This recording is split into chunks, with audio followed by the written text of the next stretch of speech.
If a person arranges a date, and in human trafficking, that's what they call it when you set them up with somebody. But if they transport the person to the date, what crime would come to your mind first? If you said human trafficking, which is a felony, you would be wrong. This crime is actually a misdemeanor. Let's talk about it. But first, I'm Dr. Debbie Lassiter, the Executive Director and co-founder of the Convergence Resource Center, and I'm here with my colleague. Hi, and I'm Carla McKeever, co-founder and CFO of Convergence Resource Center, and welcome back to the conversation.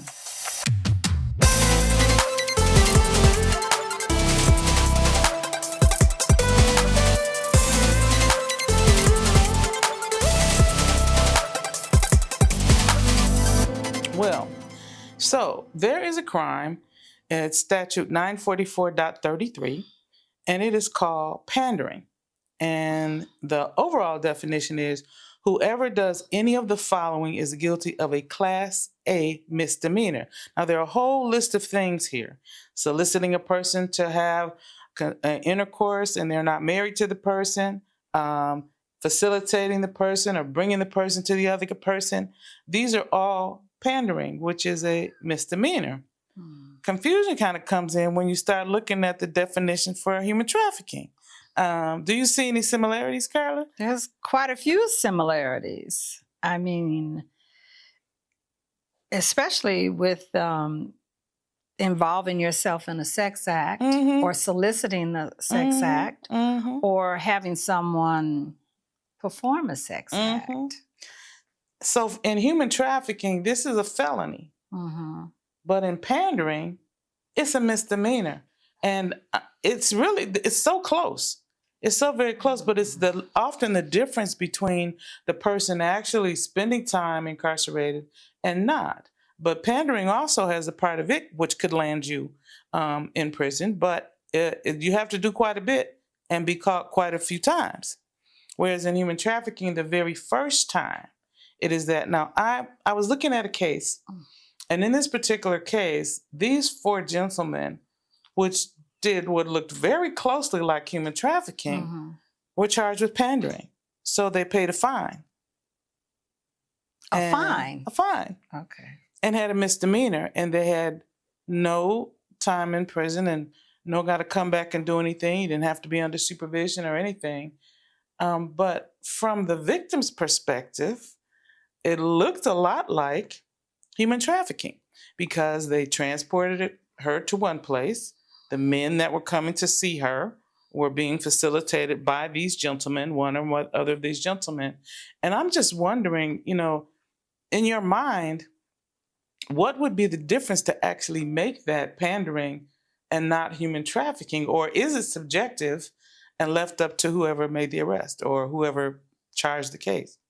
It seems like it's always up to the person who's made the arrest or what state you're in as well. Okay, there's another caveat. Yeah, another caveat because we are state ruled. So we have our own law against pandering, but also it can also cross the lines to other states. There's a lot of similarities, but it's all different. But it always does seem like this pandering protects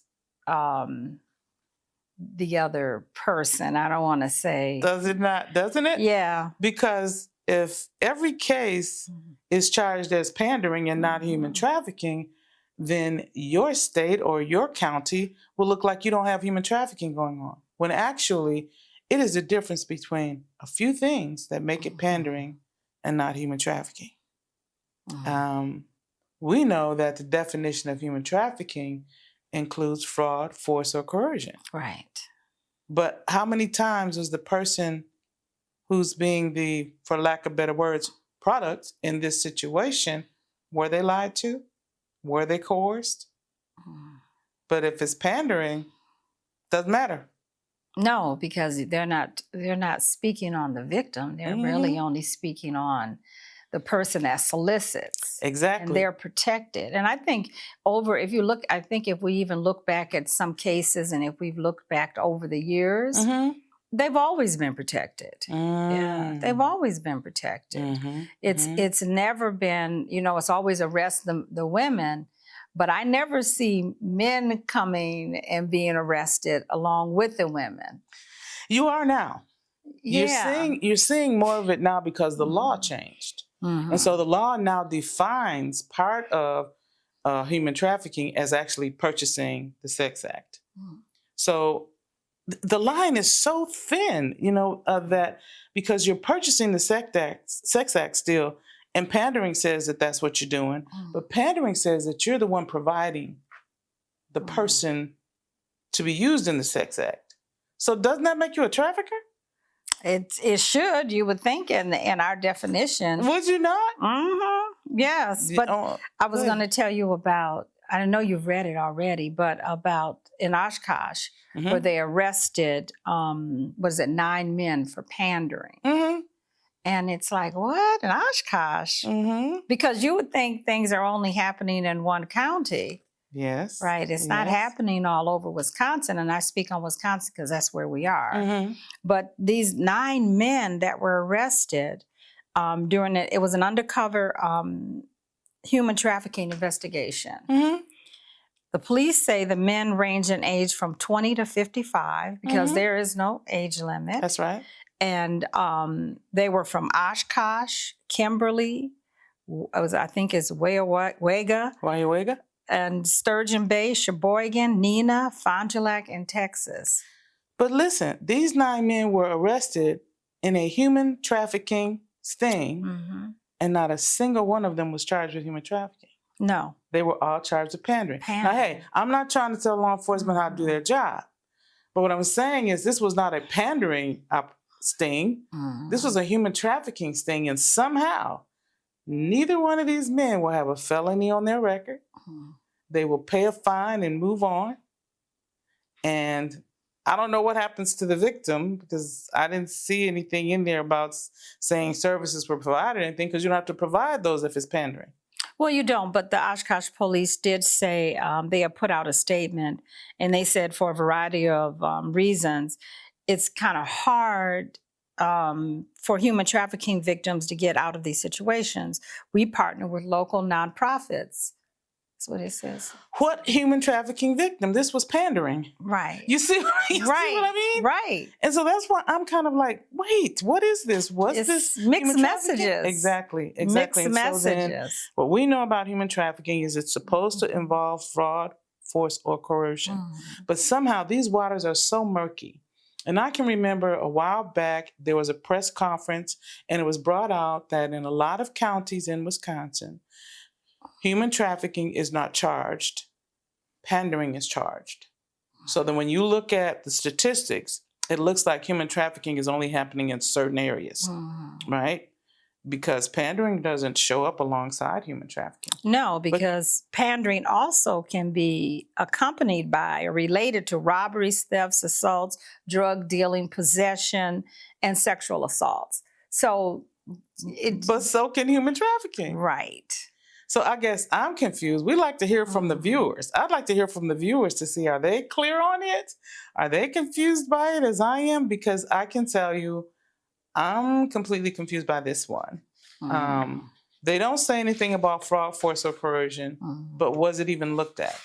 But I'm still confused at how in a human trafficking sting, 9 people arrested, no one charged with human trafficking, and you have a human trafficking victim. But human trafficking was not charged, pandering was charged. I think that's something we need to take a look at. I think that because we're not taking a look at it, our numbers are possibly skewed when it looks at whether or not human trafficking is occurring in certain counties or in certain cities. Now, again, I'm not criticizing law enforcement. I'm not telling them how to do their jobs. Even the attorneys that are charging it, I'm not saying anything against them. I'm just saying this line is so thin and so close, and we can say fraud, force, or coercion wasn't present, but then how did we end up with a human trafficking victim? Yeah. How did we? How did we? Right. That's what I'm saying. Well, I don't know about you, but I'm just thinking in a lot of cases, we need to take a closer look at what we're charging people with and what is actually happening.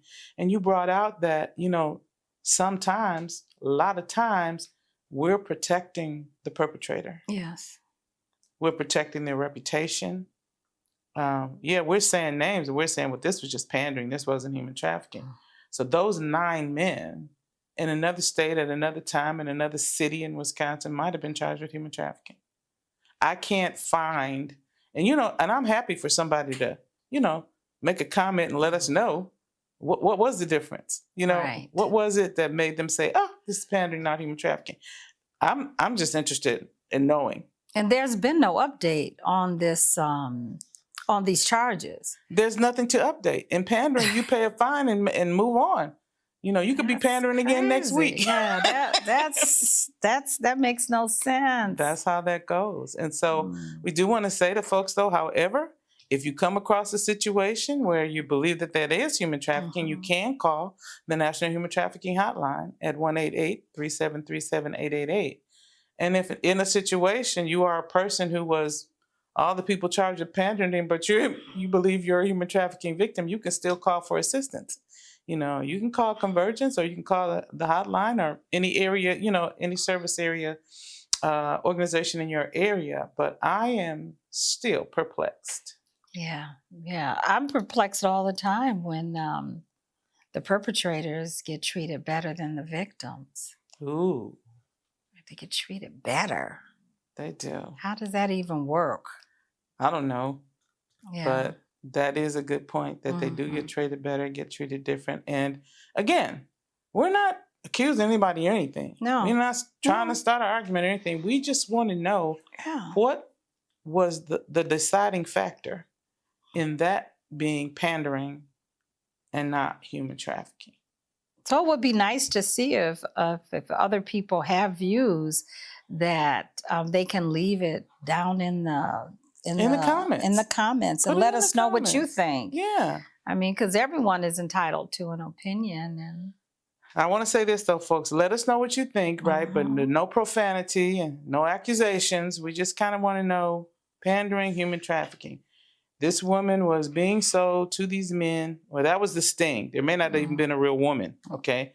But there was, because they mentioned the victim. But this was a sting. It was a sting. It was a human trafficking sting. No one was charged with human trafficking. They were all charged with pandering. Yes. Why? Right. That's the question. Well, Carla, I got nothing else. You got nothing else? Well, you know what? Not on this subject. Anyway. No, not on this subject. It's really a subject that we probably could make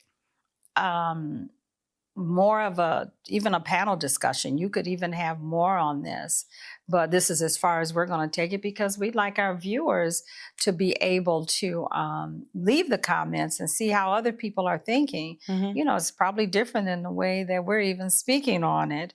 But if you want to contact us, you can always send us an email at CRC, contact us at convergenceresource.org.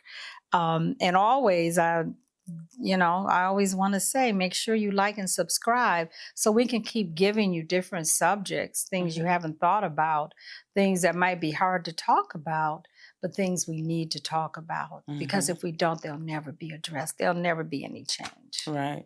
And we do want to remind you that, in relation to human trafficking, make sure you get the proper training so you can make the proper decisions. It has to involve fraud, force, or coercion unless you're under the age of 18. Then it doesn't have to involve that. And just make sure that you remember that we want to hear from you. Put something in the comments. Let us know, are you perplexed like we are? Do you have some clarifying information for us on this? Because I really am actually a little confused by it. Remember to check out our website at convergenceresource.org. And for those of you that have subscribed, in about a week, the newsletter will be coming out, and we have a new newsletter editor, Elisa. We'll probably get it out to you more frequently than it was getting in the past, right? It still will only be once a month. We won't flood your emails. Right. We don't want to forget about Triumph Rising. Oh, yes, absolutely. Right? Yes. On Mondays at 12:30. Make sure you tune in.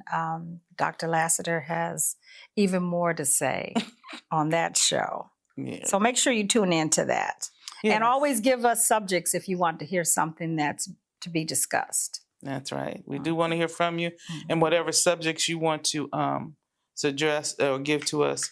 I again, pandering, there's so much in pandering that is so close, that I think this is something we might need to take a look at, because I think it's really skewing the numbers. I think it could be skewing the numbers, and those numbers are important, especially when you're going after grants and things like that. So I really think we need to take a look at that and see what that fine line, are we ending up on the wrong side of that line sometime? I think so. So, well, I guess we're done. And thank you so much for tuning in and having a little conversation with us. The Convergence Resource Center provides comprehensive support services to women rebuilding their lives after trauma, with a focused emphasis on survivors of human trafficking and justice-involved women. Convergence Resource Center supports women on their journey of healing and restoration after trauma, with a special focus on survivors of human trafficking and women impacted by the justice system. For more information about the Convergence Resource Center and how you can get involved, visit us online at www.convergenceresource.org.